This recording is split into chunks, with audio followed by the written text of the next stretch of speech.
This is Alfie, and he sleeps on this bed every single day, even though he has a space of his own. And it is a nightmare to convince him to sleep anywhere else. I mean, just look how cute he is. But sadly, that needs to change. And that's because I will be a father soon. And I am incredibly happy about that. And this sausage, he can't really be sleeping on the same bed as a little toddler. And that's because he's like an elephant. And he's not really looking where he's lying down. He just gets on the bed and just goes for it, wherever it may be. And as you can imagine, that's kind of dangerous with a little toddler. Which is why, through a power of DIY, I will be changing this. So, stay with me on this journey, because it's gonna be a good one. Add a nice coffee. And this is pretty much how this project starts, with satisfying my uncontrollable addiction to caffeine. As you can see, I've already cut the vast majority of the pieces needed for this kennel. In fairness, they aren't exactly complicated. I mean, it's a frame, with narrower pieces in the middle. Not exactly rocket science. But I will be joining it in a way that's quite new to me. Because you see, in the recent times, I've watched a lot of furniture making videos. People making tables, chairs and other projects. And I've actually gotten quite inspired. I mean, some of the ideas and joining methods and skills that other woodworkers are showing is just phenomenal. The precision, the creativity that they're showing is just crazy. Which is why in this project, I didn't want to assemble it using screws, like I normally would have. I mean, that would have been too simple. I wanted to challenge myself to do the whole project using dowels, something that I've never actually done before. Which, I know, knowing my luck is going to create more problems than solve.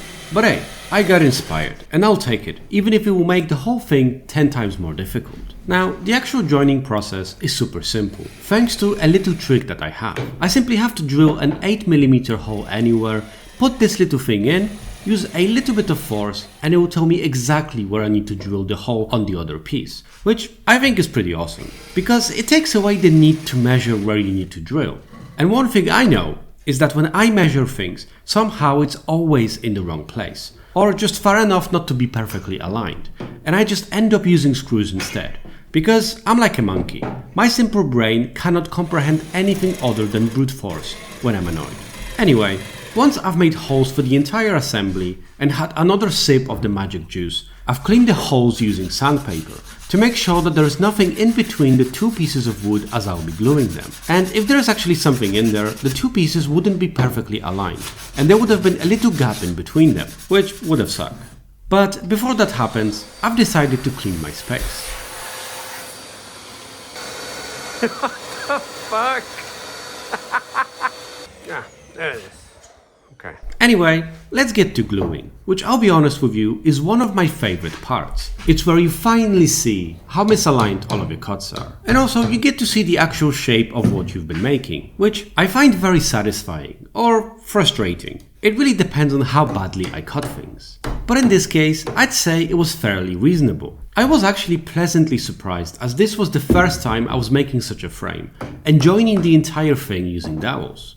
For me, one of the tricky parts is always clamping things down, because I don't really have that many clamps. They're expensive, I mean, come on, and I definitely haven't got ones this huge. But I was creative, and I decided to use a ratchet strap, which, I'll be honest with you, it worked far better than I've expected. Nice. And because I'm a cheapskate, I DIY'd some wooden clamps, which apparently work quite well, pretty much on a basis of friction. First time I'm using these two. What I just made was the side, which I needed two of. Next on the list was making the back and the front. I mean, the process is exactly the same, so I wouldn't really be showing you anything new. As such, it's time for a quick montage.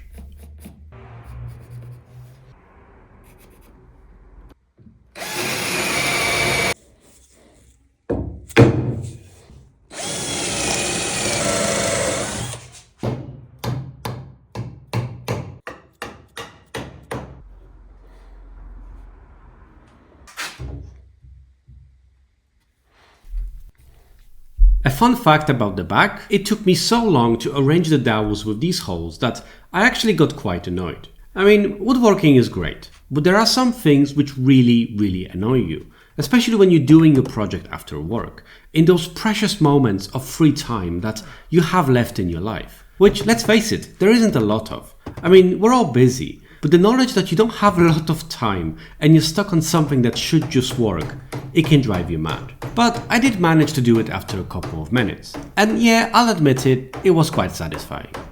In this case, I've also used a ratchet strap, as well as 2 DIY wood clamps, which I thought that if I had 2 of them and I clamped them to the opposite direction of each other, then there should be enough force to ensure that the whole thing doesn't twist, or isn't wonky.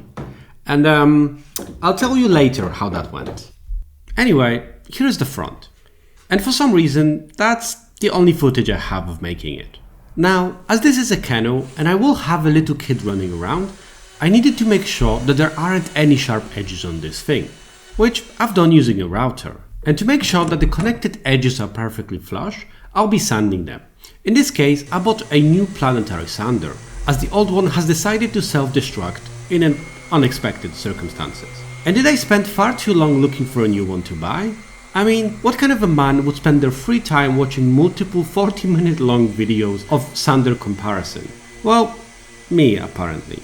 I'll be honest with you, my wife did laugh at me for that. But the sander I picked is actually really nice. Anyway, after spending far too long sanding this thing, I've made an executive decision that I needed this kennel to be a little bit different, to have a little bit of a pizzazz.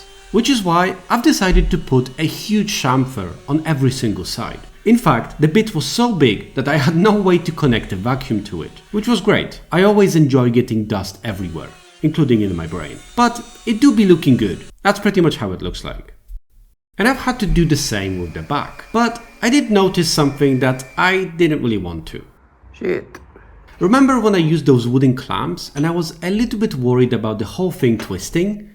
Yeah, let's just say that I may have been right to be worried. But as they say, if you have the ability to fuck it up, then you have the ability to fix it. Or at least hide it, I suppose. And my strategy was simple. To shorten the main support so that the whole thing can be square.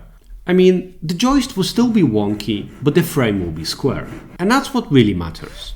So, with a little bit of magic and creative thinking, we could finally connect the parts to one another. Which is great, because that's where I finally see how my creation will look like. And I'll be doing it in the exact same way I connected everything else. Which is crazy how simple this is. I mean, it almost feels like cheating. So that's unfortunate. And I will need to shorten that. And you can actually do it in a really simple way. And that's by using a circular saw, which I happen not to have. So I'll be using the difficult way, using a router, which I conveniently didn't record. But the process is actually quite simple. You clamp a guide, and then using a flush bit, you cut your pieces to what you need to. And once it was the right size, I could finally assemble the main frame, which I won't lie to you, was super satisfying, and also took 2 days. That's right, it took 2 days, and you may wonder why. And the answer is simple, because I only have 3 or 4 clamps, so pretty much I'm limited by the technology of my time. Nice. Great job. Anyway, it started to slowly look like the thing I was meant to be making. And after that, I focused on the roof, which also needed the pizzazz treatment, and had to be chamfered on each side. And I'll surprise you, but I'll be joining it using dowels. It's a shocker, I know. Although, my second board was done perfectly flush, as you can see. Ah, shit. Beautiful craftsmanship. Anyway, after fixing that terrible measurement, now we could do the rest. But I do have to say, one thing I do like is having a repeatable process that I can trust. And I think the dowels with glue are very much that. It's almost so simple that you can do it on autopilot, which can be beneficial, but also can mean that you are turning your brain off. And I have to say, interesting things can happen then. Anyway, I realized that I needed to fix something. Specifically, I needed to add a piece of wood in between the front assembly and the roof, because it seems that for some reason it doesn't fit properly, and the front is lower than it needs to be. Yes, very much the front I fixed before. So, it seems I'm fixing my fix. This last board, as it very much tends to be with the last pieces, was a little bit of a nightmare to actually assemble. For some reason, I couldn't get the dowels in the holes, and it took me quite a while to force it in. And in fact, it was so annoying, I decided to rage quit recording the video so that I could focus. I don't really know what the logic was at that time, I'll be honest with you, but I did manage to do it. And once done, we have the whole assembly. Now, what I needed to do is to flush the roof with the side. To do this, I've decided to use a Japanese saw, although the angle was quite awkward, to be honest with you. So I decided to do the only obvious thing, that instead of flipping it on its side on this very comfortable table that I have here, I will put it on the floor, on this very clean and accessible floor that I have, with plenty of space. Sometimes my wisdom knows no limits.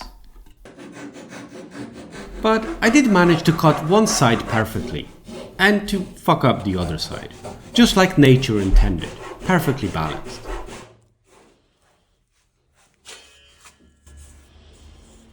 Oh, nice. Great. So, after fixing my mistake, I've decided to move the big table. Of course, after I did a lot of the work, and not before. Anyway, to get it to be properly flush, I'll be using a router, as it's by far the easiest way for me to ensure that it's perfectly flush without any issues. Next step was to add a 45-degree chamfer, because even the top needs that pizzazz. I've also decided to do it on the underside at the front, because why not? But this whole project is missing one thing. If it's meant to be a kennel, you have to be able to close it, and that's where this part comes in, which I'm routing here. But before I focused on the door mechanism, it was time to spend another ungodly amount of time sanding, because it's every woodworker's favorite task. I mean, if it wasn't the favorite, we wouldn't be spending so much time doing it, right? Anyway, this thing is actually heavier than I thought it would be, but that didn't really stop me from trying to break my back instead of asking someone else for help. Although my wife is currently pregnant, so there's no one really to ask. But coming back to the door mechanism, it started with some random squibbles on a piece of wood and some creative cutting, and I was actually quite positively surprised how well it fit. But long story short, there are two pieces there that will need a channel, which I will be making on a table saw. And because I'm lazy, I've tried to do it without having to properly clean my table, which luckily for me did work. And just with a couple of passes, I've created a channel that I could use for the door mechanism. Now, what was left was to add a piece of dowel that will actually slide within that channel. But of course, after a quick break to satisfy one's addiction. And bam! It's wonky.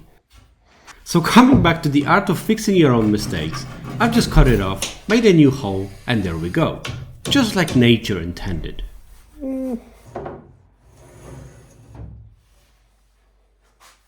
In order for this door to be actually flush with the rest of the frame, I needed to extend that channel by a centimeter or so, which I professionally recorded, as you can see.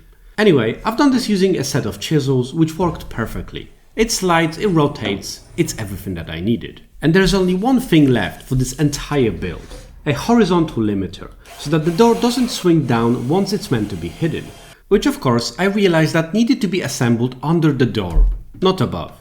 And classically, I only realized this after I assembled it above.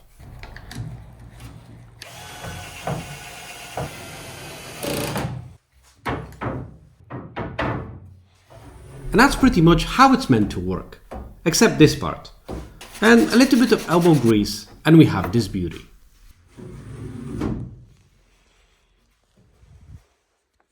It is of course missing a lock, but I'll get to that at some point in the future.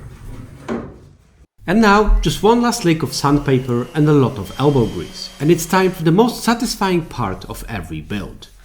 In this case, I'll be using a hard wax oil instead of stain, which I won't lie to you, on one side is incredibly satisfying, on the other, it just takes so much time. I was actually surprised how much time that took. It's always one of those jobs which you think to yourself, oh, it will just take a short while.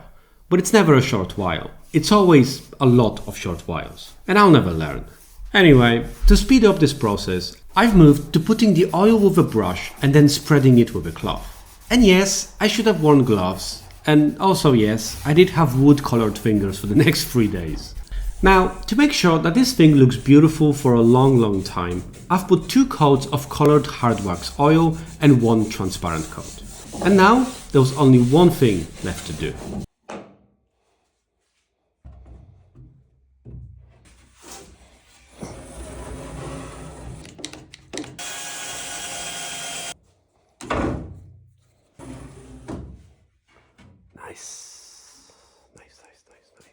To to carry this huge, beautiful, heavy kennel by myself, 2 floors higher, through a narrow staircase. Because there's only one thing that's unbreakable, and that's my stubbornness and unwillingness to ask other people for help, even at risk of damaging the very thing I just spent 2 weeks making. But finally, it's here, where it's meant to be.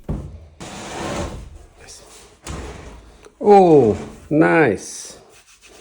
Beautiful. Now, of course, if it's meant to be desirable for the little princess there, we needed a mattress, which luckily I've already had.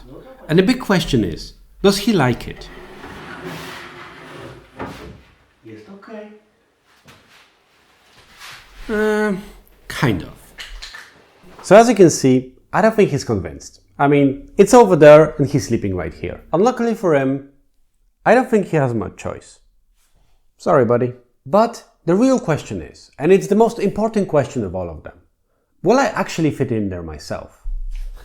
Oh, Jesus Christ.